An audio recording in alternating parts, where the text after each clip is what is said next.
السلام عليكم، أهلا بيكم في قناة. معاكم أمال سليم، يا رب تكونوا بخير. هنعمل مع بعض النهاردة حشوة الفراولة أو توبينج الفراولة زي ما تحبوا تسموها. بجد طعمها جميل جدا وتحفة جدا وشكلها مميز. تقدري تحطيها على تشيز كيك أو على أي طبقة من الحلويات اللي بتعمليها. هتشوفوا هنعملها مع بعض في ايه في الفيديوهات الجاية. بجد بتكون حلوة جدا ومميزة. شايفة القطع جميلة ازاي وسمك الصوص. حشوة الفراولة من الحشوات الجميلة، ولو اشتريتيها من بره بيكون سعرها عالي، لكن في البيت هنعملها بتكلفة بسيطة جدا، او نقدر نقول مفيش تكلفة اساسا. يلا نشوف هنعمل حشوة الفراولة ازاي. ولو عجبكم الفيديو ما تنسوش تعملوا لايك للفيديو، ولو اول مرة تدخلوا القناة ياريت تشتركوا فيها وتفعلوا زر الجرس.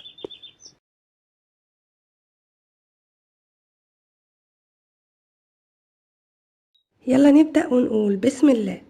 اول حاجة معايا نص كيلو من الفراولة مقطعاها بالحجم ده.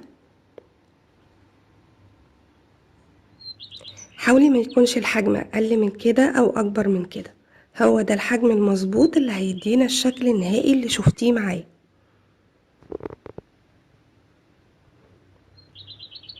بعد كده هحطهم على الطاسة وهحط عليهم كوباية الا ربع من السكر. طبعا السكر ده حسب رغبتك، بس انا بالنسبه لي كوبايه الا ربع كان مظبوط، لان ده التوبينج اللي هيكون على اي حاجه محتاجه فيها توبينج الفراوله.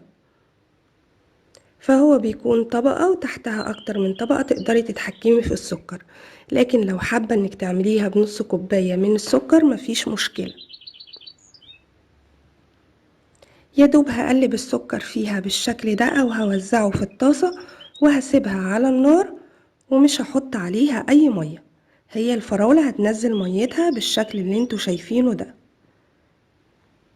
طبعا بعد وقت معين هتلاقيها نزلت المية بتاعتها بالشكل ده وابتدت تستوي. بتشيلي اي ريم ابيض عليها، ولازم تحطيها على نار هادية. شايفة القطعة بقى حجمها ازاي؟ ده الحجم المظبوط اللي احنا عايزينه. هضيف عليها حوالي 5 نقط من عصير الليمون، زي ما انتي شايفة كده جزء صغير من الليمون، وعليها رشة صغيرة من ملح الليمون. ملح الليمون جميل جدا، هيعادل الطعم وكمان هيعتبر مادة حافظة. قلبتها كده بعد ما حطيت ملح الليمون وسبتها دقيقتين 3 وكانت جاهزة معايا. وادي كثافة الصوص بتاعنا، والقطع بقت مستوية تماما.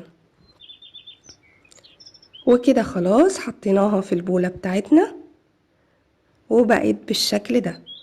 شكلها تحفة جدا وحلوة قوي لو زينتي بيها اي حاجة.